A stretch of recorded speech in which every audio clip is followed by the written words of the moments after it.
Hello friends, welcome to my channel. இன்னைக்கு நாம எஸ்பிஐலேருந்து அதாவது ஸ்டேட் பேங்க் ஆஃப் இந்தியாவிலேருந்து நமக்கு வெளிவந்திருக்க வேலைவாய்ப்புக்கான நோட்டிஃபிகேஷனை பற்றி இந்த வீடியோவில் டீட்டெயில்டாக பார்ப்போம். அதுக்கு முன்னாடி நம்ம சேனலுக்கு சப்ஸ்கிரைப் பண்ணிக்கோங்க. மறக்காமல் பெல் பட்டனை ஆன் பண்ணி வச்சு இந்த வீடியோக்கு லைக் பண்ணி உங்கள் ஃப்ரெண்ட்ஸ் எல்லாருக்கும் ஷேர் பண்ணுங்கள். எஸ்பிஐ அதாவது ஸ்டேட் பேங்க் ஆஃப் இந்தியாவிலேருந்து நமக்கு எஸ்சிஓ அதாவது ஸ்பெஷலிஸ்ட் கேடர் ஆஃபீஸருக்கான நோட்டிஃபிகேஷன் நமக்கு நவம்பர் 21, 2024 அன்னைக்கு ரிலீஸ் பண்ணியிருந்தாங்க. அதனைத் தொடர்ந்து இந்த வேலைக்கு அப்ளை பண்ணுறதுக்கான டேட்டை பொறுத்த வரைக்கும் நவம்பர் 22, 2024 லாஸ்ட் டேட்டை பொறுத்த வரைக்கும் டிசம்பர் 12, 2024 வரைக்கும் இந்த வேலைக்கு நாம அப்ளை பண்ணிக்கலாம். அதை தொடர்ந்து இந்த வேலைக்கு ஏஜ் குவாலிஃபிகேஷன், எவ்வளோ வேகன்சி இருக்குது, ஜாப் லொக்கேஷன் எங்கே அப்படின்னு சொல்லி நம்ம டீட்டெயிலாக இந்த வீடியோவில் பார்ப்போம். வேகன்சி டீட்டெயில்ஸை பொறுத்த வரைக்கும் ஃபர்ஸ்ட் அசிஸ்டன்ட் மேனேஜரில் நமக்கு engineer civil, engineer electrical, engineer ஃபயர்னு நமக்கு 3 வகையான போஸ்ட் கொடுத்துருக்காங்க. அதனை தொடர்ந்து பார்த்தீங்கன்னா பேக்லாக் வேகன்சியை பொறுத்த வரைக்கும் அசிஸ்டன்ட் மேனேஜர் சிவில் மற்றும் எலக்ட்ரிக்கல் கொடுத்துருக்காங்க. அதில் பார்த்தீங்கன்னா ஃபர்ஸ்ட் அசிஸ்டன்ட் மேனேஜர் இன்ஜினியர் சிவிலை பொறுத்த வரைக்கும் நமக்கு 42 வேகன்சி அவைலபிளாக இருக்குது. அதில் எஸ்சிக்கு 6 வேகன்சி, எஸ்டிக்கு 3 வேகன்சி, ஓபிசிக்கு 11 வேகன்சி, எக்கனாமிக்கல் வீக்கர் செக்ஷனுக்கு 3 வேகன்சி அவைலபிளாக இருக்குது. ஜென்ரலுக்கு 19 வேகன்சி அவைலபிளாக இருக்குது. இதில் பார்த்தீங்கன்னா மாற்றுத்திறனாளிகளுக்கு 2 வேகன்சி அவைலபிளாக இருக்குது. அதுக்கடுத்து அசிஸ்டன்ட் மேனேஜர் இன்ஜினியர் எலக்ட்ரிக்கலை பொறுத்த வரைக்கும் டோட்டலாக நமக்கு 25 வேகன்சி அவைலபிளாக இருக்குது. அதில் எஸ்சிக்கு 3 வேகன்சி, எஸ்டிக்கு 1 வேகன்சி, ஓபிசிக்கு 6 vacancy, economical weaker section 2 vacancy இருக்குது. ஜென்ரலுக்கு 13 வேகன்சி, மொத்தமாக நமக்கு 25 வேகன்சி அவைலபிளாக இருக்குது. இதில் மாற்றுத்திறனாளிகளுக்கு 1 வேகன்சி அவைலபிளாக இருக்குது. அதுக்கடுத்து பார்த்தீங்கன்னா அசிஸ்டன்ட் மேனேஜரில் எஸ்சிக்கு 16 வேகன்சி அவைலபிளாக இருக்குது, எஸ்டிக்கு 7 வேகன்சி, ஓபிசிக்கு 26 vacancy, economical weaker section 10 vacancy, ஜென்ரலுக்கு 42 வேகன்சின்னு டோட்டலாக 101 வேகன்சி அவைலபிளாக இருக்குது. மாற்றுத்திறனாளிகளுக்கு இதில் வேகன்சி எதுவும் கொடுக்கல. அதுக்கடுத்து பார்த்தீங்கன்னா பேக்லாக் வேகன்சியை பொறுத்த வரைக்கும் அசிஸ்டன்ட் மேனேஜர் இன்ஜினியர் சிவிலில் 1 வேகன்சி நமக்கு கொடுத்துருக்காங்க. அது எஸ்டிக்கு மட்டும் இருக்குது. அதுக்கடுத்து பார்த்தீங்கன்னா அதில் வேறு யாரும் எந்த கேட்டகரிக்கும் வேகன்சி எதுவும் இல்லை. அதுக்கடுத்து அசிஸ்டன்ட் மேனேஜரை பொறுத்த வரைக்கும் வேகன்சி 0ன்னு கொடுத்துருக்காங்க. அதில் பார்த்தீங்கன்னா மாற்றுத்திறனாளிகளுக்கு 1 வேகன்சி அவைலபிளாக இருக்குது. மாற்றுத்திறனாளிகளுக்கு மொத்தமாக 6 வேகன்சி இந்த ஜாபில் அவைலபிளாக இருக்குது. அதுக்கடுத்து பார்த்தீங்கன்னா ஏஜ் குவாலிஃபிகேஷனை பொறுத்த வரைக்கும் அசிஸ்டன்ட் மேனேஜர் இன்ஜினியர் சிவிலுக்கு 21லேருந்து 30 வயசு வரைக்கும் நம்ம அப்ளை பண்ணிக்க முடியும். அதாவது மினிமம் ஏஜ் 21, மேக்ஸிமம் ஏஜ் 30ன்னு கொடுத்துருக்காங்க. அதுக்கடுத்து பார்த்தீங்கன்னா அசிஸ்டன்ட் மேனேஜர் இன்ஜினியர் எலக்ட்ரிக்கலுக்கு சேம் அதே தான், 21 வயசுலேருந்து 30 வயசு வரைக்கும் தாராளமாக அப்ளை பண்ணிக்க முடியும். அதுக்கடுத்து பார்த்தீங்கன்னா அசிஸ்டன்ட் மேனேஜர் ஃபயருக்கு மினிமம் ஏஜ் 21லேருந்து மேக்ஸிமம் ஏஜ் 40 வயசுக்கும் அப்ளை பண்ணிக்க முடியும். அதுக்கடுத்து assistant manager engineer civil backlog வேகன்சியில் மினிமம் ஏஜ் 21லேருந்து மேக்ஸிமம் 30 வயசு வரைக்கும் அப்ளை பண்ணிக்க முடியும். அதுக்கடுத்து பிளேஸ் ஆஃப் போஸ்டிங்கை பொறுத்த வரைக்கும் எனிவேர் இன் இந்தியான்னு கொடுத்துருக்காங்க. அதனால நீங்கள் இந்தியா முழுவதும் எங்கே அவங்க அப்பாயிண்ட் பண்ணுறாங்களோ அங்கே போய் நீங்கள் ஒர்க் பண்ணுற மாதிரி இருக்கும். அதனால இதுக்கு வில்லிங்னஸ் இருக்கவங்க தாராளமாக இந்த வேலைக்கு அப்ளை பண்ணுங்க. அதுக்கடுத்து பார்த்தீங்கன்னா உங்களுடைய எஜுகேஷன் குவாலிஃபிகேஷன் இவங்க சொல்லியிருக்க கண்டிஷனுக்குள்ளே இருக்கா, எக்ஸ்பீரியன்ஸ்லாம் கரெக்டாக இருக்கான்றதை பார்த்துட்டு அப்ளை பண்ணுங்க. நீங்கள் அப்ளை பண்ணிட்ட பிறகு எக்காரணத்தை கொண்டு அமௌண்ட்டை ரீஃபண்ட் பண்ண மாட்டாங்க. அதனால பார்த்து உங்களோட குவாலிஃபிகேஷன் ஏற்ற மாதிரி அப்ளை பண்ணுங்க. அதுக்கடுத்து பார்த்தீங்கன்னா சில ஜென்ரல் இன்ஃபர்மேஷன் கொடுத்துருக்காங்க. அது ஒரு முறை படித்து பார்த்துக்கோங்க. அதுக்கடுத்து பார்த்தீங்கன்னா எஜுகேஷன் குவாலிஃபிகேஷன், ஒர்க் எக்ஸ்பீரியன்ஸ் எல்லாம் கேட்குறாங்க. அதை பற்றி பார்ப்போம். ஃபர்ஸ்ட் அசிஸ்டன்ட் மேனேஜர் சிவில் இன்ஜினியருக்கு நீங்கள் minimum bachelor degree in civil engineering 60% நீங்கள் பாஸ் பண்ணியிருக்கணும். அதுக்கடுத்து பார்த்தீங்கன்னா ஒர்க் எக்ஸ்பீரியன்ஸை பொறுத்த வரைக்கும் மினிமம் 2 இயர்ஸ் எக்ஸ்பீரியன்ஸ் கேட்குறாங்க. அதுக்கடுத்து பார்த்தீங்கன்னா ஸ்கில்லை பொறுத்த வரைக்கும் எதுவும் கொடுக்கல. அதுக்கடுத்து அசிஸ்டன்ட் மேனேஜர் இன்ஜினியர் சிவில் எலக்ட்ரிக்கலை பொறுத்த வரைக்கும் நீங்கள் 60% மார்க்கோட bachelor degree in electrical engineering முடிச்சிருந்தீங்கன்னா தாராளமாக இந்த வேலைக்கு அப்ளை பண்ணிக்கலாம். அதே போல் இந்த ஒர்க்குக்கும் மினிமம் 2 இயர்ஸ் எக்ஸ்பீரியன்ஸ் கேட்குறாங்க. உங்களோட குவாலிஃபிகேஷன் இதுக்குள்ளே இருந்தால் பார்த்து அப்ளை பண்ணிக்கோங்க. அதுக்கடுத்து பார்த்தீங்கன்னா 3வது போஸ்டிங்கை பொறுத்த வரைக்கும் அசிஸ்டன்ட் மேனேஜர் இன்ஜினியர் ஃபயருக்கு உங்களுக்கான எஜுகேஷன் குவாலிஃபிகேஷனை பொறுத்த வரைக்கும் நீங்கள் BE fire from national fire service college நாக்பூரில் நீங்கள் முடிச்சிருந்தீங்கன்னா தாராளமாக அந்த வேலைக்கு அப்ளை பண்ணிக்கலாம். அதுக்கடுத்து பார்த்தீங்கன்னா BE B Tech safety and fire engineering நீங்கள் முடிச்சிருந்தீங்கன்னா அந்த வேலைக்கு அப்ளை பண்ணிக்கலாம்.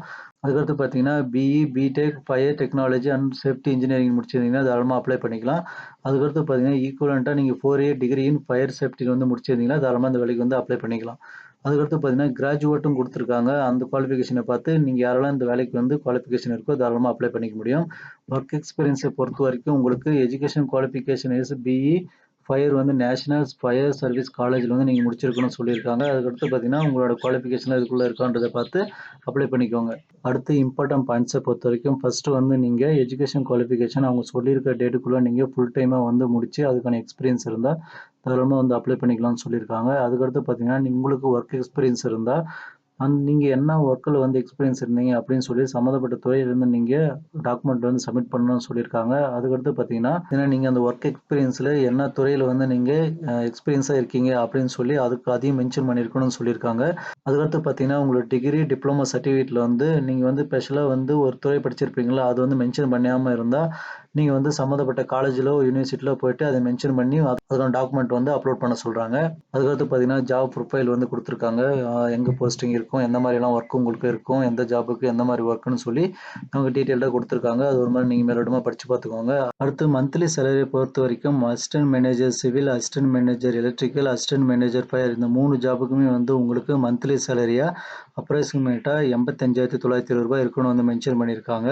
அதுக்கடுத்து செலக்ஷன் ப்ராசஸ பொறுத்தவரைக்கும் assistant manager civil, assistant manager electrical இந்த 2 ஜாபுக்குமே வந்து உங்களுக்கு ஆன்லைன் டெஸ்ட் வந்து கண்டக்ட் பண்ணுவாங்க. அதுக்கடுத்து தான் வந்து உங்களுக்கு ஷார்ட் லிஸ்ட் வந்து வெளியிடுவாங்க. அதுக்கடுத்து பார்த்தீங்கன்னா, அசிஸ்டன்ட் மேனேஜர் ஃபயர் இதுக்கு வந்து உங்களுக்கு மார்க்க பேஸ் பண்ணி ஷார்ட் லிஸ்ட் வந்து வெளியிடுவாங்க. இதுக்கு வந்து கண்டிப்பா வந்து ஒர்க் எக்ஸ்பீரியன்ஸ் இருக்கணுன்றதையும் ஞாபகத்துல வச்சுக்கோங்க. அதுக்கடுத்து பார்த்தீங்கன்னா, உங்களுக்கு வந்து ஆன்லைன் எக்ஸாம் வந்து எப்போ நடக்கும்னு மென்ஷன் பண்ணியிருக்காங்க. ஜனவரி 2025ல வந்து நடக்கலாம் அப்படின்னு சொல்லியிருக்காங்க. இது வந்து கன்ஃபார்ம் கிடையாது. அதுக்கடுத்து பார்த்தீங்கன்னா, உங்களுக்கான எக்ஸாம் சென்டரை பொறுத்தவரைக்கும் நமக்கு வந்து நியர்பை பிளேஸ பொறுத்தவரைக்கும் பெங்களூரு, திருவனந்தபுரம் அதுக்கடுத்து தமிழ்நாட்டுல வந்து சென்னையில வந்து எக்ஸாம் சென்டர் வந்து குடுத்துருக்காங்க. அத அப்ளை பண்ணும்போது நீங்க வந்து 2 சென்டர வந்து செலக்ட் பண்ற மாரி இருக்கும். உங்களுக்கு வந்து எது கம்ஃபர்டபுளா இருக்குமோ அந்த பிளேஸ் வந்து செலக்ட் பண்ணிக்கோங்க. அதுக்கடுத்து பார்த்தீங்கன்னா, நீங்க செலக்ட் பண்ணிட்டு, அப்ளை பண்ணிட்ட பிறகும் வந்து நீங்க எக்ஸாம் சென்டர வந்து மாத்த முடியாது. முழு பொறுப்பும் வந்து உங்களுதுன்னு தான் சொல்லியிருக்காங்க. அடுத்து ஆன்லைன் எக்ஸாம் பேட்டர்ன பொறுத்தவரைக்கும் உங்களுக்கு ஜெனரல் ஆப்டிட்யூட், ப்ரொஃபஷனல் லாங்குவேஜ்ன்னு வந்து உங்களுக்கு 2 டாபிக் வந்து குடுத்துருக்காங்க. அந்த 2 டாபிக்ல பார்த்தீங்கன்னா, ஃபர்ஸ்ட் வந்து ஜெனரல் ஆப்டிட்யூட் வந்து உங்களுக்கு 90 மினிட்ஸ் வந்து எக்ஸாம் நடக்கும். அதுல உங்களுக்கு ஒரு 3 டாபிக் குடுத்துருக்காங்க. டெஸ்ட் ஆஃப் ரீசனிங்ல 50 question, quantity aptitude 35 question, English language 35 question வந்து உங்களுக்கு வந்து குடுத்துருக்காங்க. அதுக்கடுத்து ப்ரொஃபஷனல் நாலேட்ஜ்ல வந்து சிவில் ஆர் எலக்ட்ரிக்கல் இன்ஜினியர்ல வந்து உங்களுக்கு 45 நிமிஷம் வந்து எக்ஸாம் நடக்கும். அதுல வந்து 50 கொஸ்டின் குடுத்துருக்காங்க. ஒரு கொஸ்டினுக்கு 2 மார்க்ன்னு உங்களுக்கு 100 மார்க் வந்து எக்ஸாம் வந்து நடக்கும். இந்த எக்ஸாமுக்கு வந்து உங்களுக்கு வந்து நெகட்டிவ் மார்க் இல்ல அப்படின்றதையும் மென்ஷன் பண்ணியிருக்காங்க. இந்த எக்ஸாம் வந்து எந்த ஜாபுக்கு வந்து இருக்கும்னா, assistant manager civil, assistant manager electrical இந்த 2 ஜாபுக்கு தான் வந்து உங்களுக்கு எக்ஸாம் வந்து கண்டக்ட் பண்ணுவோம்னு சொல்லியிருக்காங்க. அதுக்கடுத்து பார்த்தீங்கன்னா, உங்களுக்கு இந்த 2 ஜாபுக்கு வந்து மெரிட் லிஸ்ட்ட பொறுத்தவரைக்கும், நீங்க எழுதுற அந்த எக்ஸாம்ல இருந்து 70%ம் இன்டர்வியூல வந்து 30%ம் எடுத்து வந்து உங்களுக்கு மெரிட் லிஸ்ட்ட வந்து வெளியிடுவோம்னு சொல்லியிருக்காங்க. அதுக்கடுத்து பார்த்தீங்கன்னா, 3வது ஜாப்பான அசிஸ்டன்ட் மேனேஜர் ஃபயர்ல வந்து செலக்ஷன் ப்ராசஸ பொறுத்து உங்களுடைய மார்க் மற்றும் உங்களுடைய எக்ஸ்பீரியன்ஸ பொறுத்து உங்களுக்கு 100 மார்க் வந்து கனெக்ட் பண்ணி, உங்கள வந்து செலக்ட் பண்ணி மெரிட் லிஸ்ட் வந்து வெளியிடுவோம்னு சொல்லியிருக்காங்க. அடுத்து ஹவ் டூ அப்ளை வந்து குடுத்துருக்காங்க. அப்ளை சார்ஜ பொறுத்தவரைக்கும் ரூ. 750 வந்து general, economical weaker section, OBC வந்து பே பண்ற மாரி இருக்கும். அதுக்கடுத்து பார்த்தீங்கன்னா, எஸ்சி, எஸ்டி மாற்றுத்திறனாளிகள் இவங்க வந்து எந்த ஒரு அப்ளிகேஷன் ஃபீஸும் பே பண்ண தேவையில்லன்னு சொல்லியிருக்காங்க. அதுக்கடுத்து பார்த்தீங்கன்னா, அப்ளை பண்றதுக்கான டாக்குமெண்ட்ஸ் எல்லாம் குடுத்துருக்காங்க. அந்த டாக்குமெண்ட்ல வந்து ஃபர்ஸ்ட் பார்த்தீங்கன்னா, நீங்க ரீசென்ட்டா எடுத்த பாஸ்போர்ட் சைஸ் ஃபோட்டோ கேட்டிருக்காங்க. அதுக்கடுத்து சிக்னேச்சர் வந்து கேட்டிருக்காங்க. அதுக்கடுத்து பார்த்தீங்கன்னா, உங்களுடைய ப்ரீஃப் ரெஸ்யூம் வந்து கேட்டிருக்காங்க. அதுக்கடுத்து ஐடி ப்ரூஃப் பிடிஎஃப்பா எல்லாமே வந்து ஐடி ப்ரூஃப் வந்து பிடிஎஃப்பா கேட்டிருக்காங்க. அதுக்கடுத்து பார்த்தீங்கன்னா, உங்களுடைய டேட் ஆஃப் பர்த், அதுக்கடுத்து education qualification, experience certificate, caste certificate, அப்புறம் எக்கனாமிக்கல் வீக்கர் செக்ஷன் சர்டிஃபிகேட், அப்புறம் மாற்றுத்திறனாளிகளுக்கான சர்டிஃபிகேட் இது எல்லாமே வந்து அவங்க கேட்டிருக்காங்க. அதெல்லாம் ஃபர்ஸ்ட்டு நீங்க ரெடி பண்ணி வச்சுக்கிட்டு இந்த ஜாப்க்கு வந்து அப்ளை பண்ண பாருங்க. அதுக்கடுத்து பார்த்தீங்கன்னா, டாக்குமெண்ட் வந்து என்ன மாரி இருக்கணும் அப்படின்னு மென்ஷன் பண்ணியிருக்காங்கன்னா, உங்களுக்கு வந்து ஃபோட்டோ, சிக்னேச்சர் இது வந்து ஜேபிஜி ஃபார்மேட்ல வந்து இருக்கணும். கிளியரா இருக்கணும். அதுக்கடுத்து பார்த்தீங்கன்னா, பேஜஸ் பொறுத்தவரைக்கும் அதாவது டாக்குமெண்ட்டா கேட்டிருக்காங்கல்ல, அது எல்லாமே வந்து ஏ4 சைஸ்ல வந்து 500 கேபிக்குள்ள நீங்க வச்சுட்டு அப்ளை பண்ண பாருங்க. நீங்க இதெல்லாம் ஆல்ரெடி ரெடி பண்ணி வச்சுக்கிட்டீங்கன்னா, அப்ளை பண்ணும்போது ஈஸியா இருக்கும். அதனால முன்கூட்டியே நீங்க ரெடி பண்ணி வச்சுக்கிட்டு அப்ளை பண்ண ஸ்டார்ட் பண்ணுங்க. ஃபர்ஸ்ட்டு பார்த்தீங்கன்னா, ஃபோட்டோ வந்து 20 கேபிலேருந்து 50 கேபிக்குள்ள ஜேபிஜி ஃபார்மேட்ல வந்து இருக்கணும். அந்த ஃபோட்டோ வந்து ரீசென்ட் ஃபோட்டோவா இருக்கணும். கலர் ஃபோட்டோவா பேக் சைடு வந்து ஒயிட் கலர்ல தான் இருக்கணும்னு சொல்லியிருக்காங்க.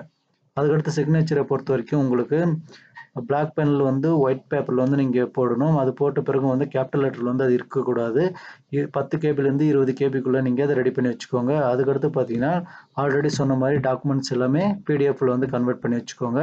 இவங்க மென்ஷன் பண்ணியிருக்க அந்த டாக்குமெண்ட் எல்லாமே ரெடி பண்ணிக்கிட்டு, அது வந்து அவங்க எவ்வளோ சைஸ்ல வந்து சொல்லியிருக்காங்களோ, என்ன கண்டிஷன்லாம் சொல்லியிருக்காங்களோ, அந்த மெத்தட நீங்க ஃபாலோ பண்ணி ஆல்ரெடி ரெடி பண்ணி வச்சுக்கோங்க. அப்பதான் அப்ளை பண்ணும்போது நமக்கு எந்த ஒரு சிரமமும் இல்லாம குயிக்கா வந்து அப்ளை பண்ண முடிக்க முடியும். அதுக்கடுத்து பார்த்தீங்கன்னா, அப்ளை பண்றதுக்கான லிங்க்ஸ் எல்லாமே நமக்கு குடுத்துருக்காங்க. ஒரு முறை எல்லாமே நோட்டிஃபிகேஷன் வந்து நீங்க எங்கெங்க சந்தேகம் இருக்கோ அங்கெல்லாம் வந்து படிச்சு பார்த்துக்கோங்க. மறக்காம நம்ம வீடியோக்கு லைக் பண்ணுங்க. இந்த வீடியோவுக்கு லைக் பண்ணி உங்கள் ஃப்ரெண்ட்ஸ் எல்லாருக்கும் ஷேர் பண்ணுங்கள். சப்ஸ்கிரைப் பண்ணி பெல் பட்டனையும் ஆன் பண்ணி வச்சுக்கோங்க. தேங்க்யூ.